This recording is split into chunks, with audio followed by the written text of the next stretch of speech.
Hello everyone, welcome to your own channel financial planning by Rishabh Mehra. So आज की video का topic है value investing versus growth investing. इन दोनों टाइप ऑफ इन्वेस्टिंग में से कौन सा टाइप जो है बेटर है। So let's start the video guys. सबसे पहले तो हम देखेंगे कि इन दोनों चीज़ों का मतलब क्या है। देखिए, value investing Value investing is in a profitable companies when its share sells at a significant discount to its actual intrinsic value। मतलब कि जो उसकी इंट्रिंसिक वैल्यू है या फेयर वैल्यू है उससे नीचे जब स्टॉक चल रहा होता है तो उसमें जब हम इन्वेस्ट करते हैं तो उसको हम वैल्यू इन्वेस्टिंग कहते हैं कि हमें ये जो शेयर है उसकी बुक वैल्यू या जो है उसकी इंट्रिंसिक वैल्यू फेयर वैल्यू से कम प्राइस में मिल रहा है। अब तीन तरीके हैं वैल्यू इन्वेस्टिंग को जज करने के लिए। पहला तरीका, find unpopular stocks with strong financial performance.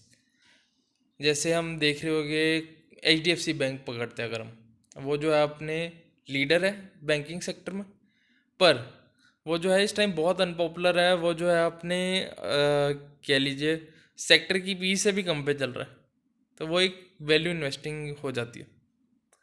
Secondly, estimate intrinsic value based on the past earning and growth.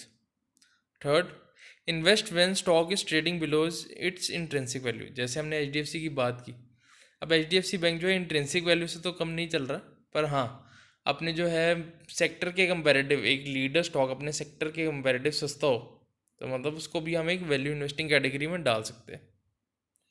तो ये एक तरीका है वैल्यू इन्वेस्टिंग का।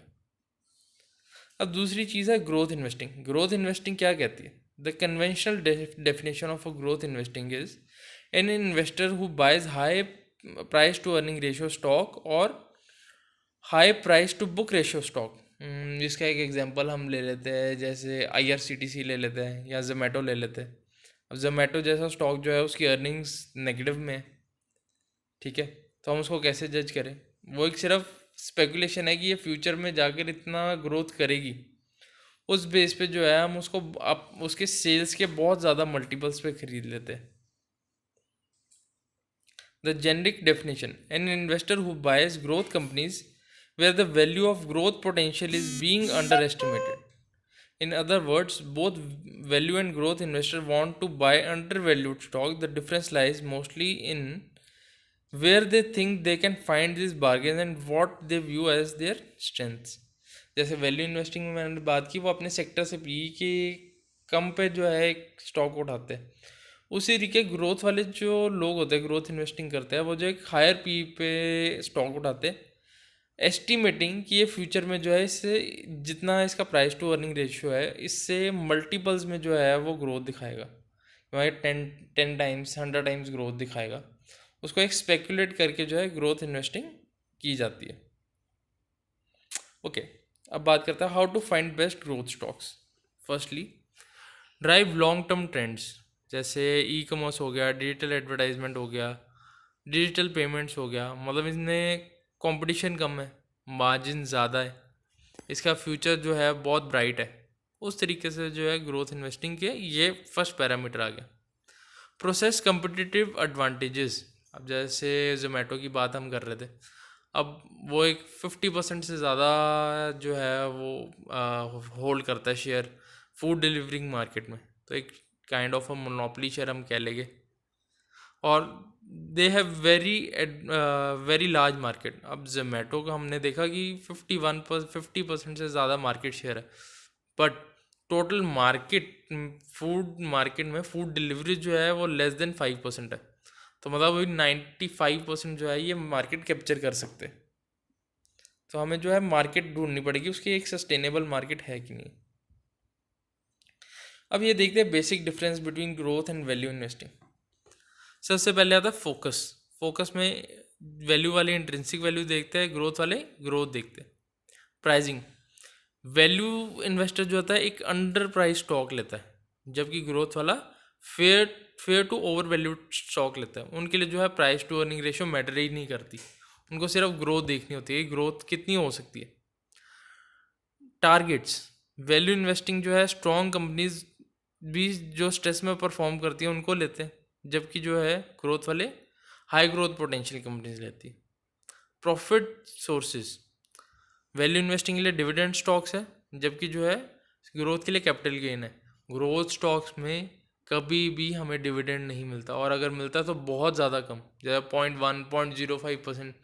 जबकि ग्रोथ इन्वेस्टिंग में हमें अच्छा डिविडेंड मिलता है, जैसे TCS। वैल्यू इन्वेस्टिंग में अच्छा डिविडेंड मिलता है, जैसे TCS ले लेते हैं हम, 3% का डिविडेंड देता है। IT स्टॉक्स देते हैं हमारे 2 से 3%। HUL ले लेते हैं, ITC ले लेते हैं, 5% का डिविडेंड देता है।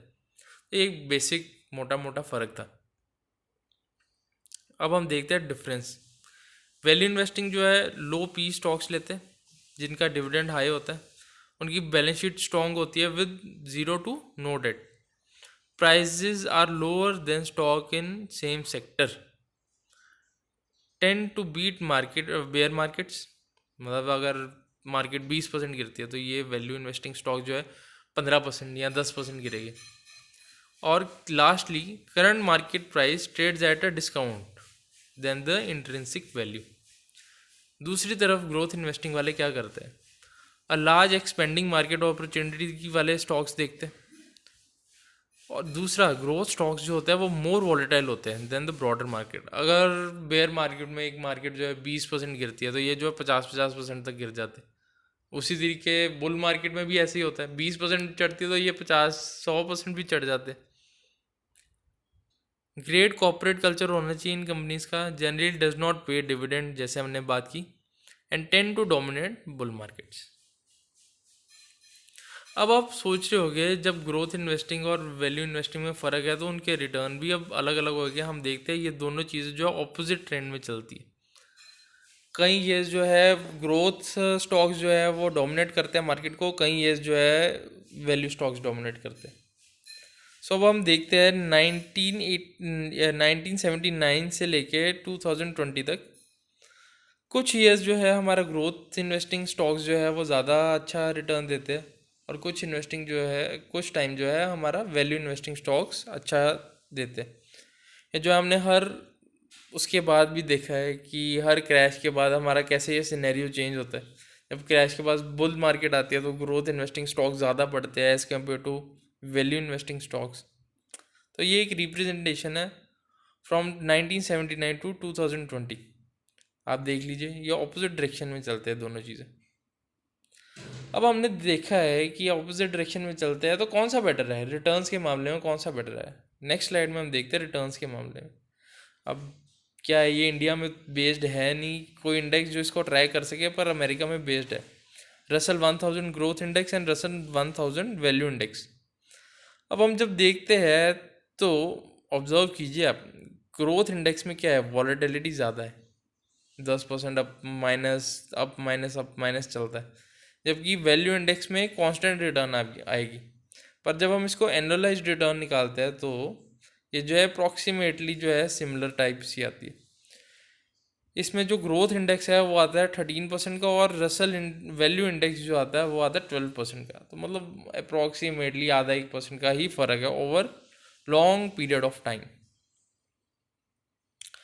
तो बात करते हैं कौन सा बेटर है, क्या चूज़ करना चाहिए हमें। अब हमारे पास ऑप्शंस क्या है, देखिए पहला है pick either of the styles and stick to it. Growth या वैल्यू में से कोई एक स्टाइल पिक कर लीजिए और लंबे टाइम के लिए उसके साथ बने रहिए। सेकेंड पॉइंट आता है pick the style which is likely to outperform at a given time but it is similar to timing the market.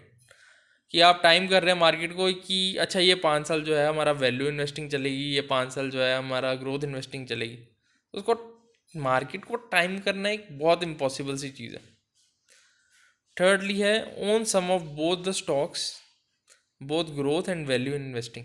तो आपका एक कह लीजिए हाइब्रिड टाइप ऑफ पोर्टफोलियो बन जाएगा, जो कि हर सिचुएशन में जो है अच्छा परफॉर्म करेगा।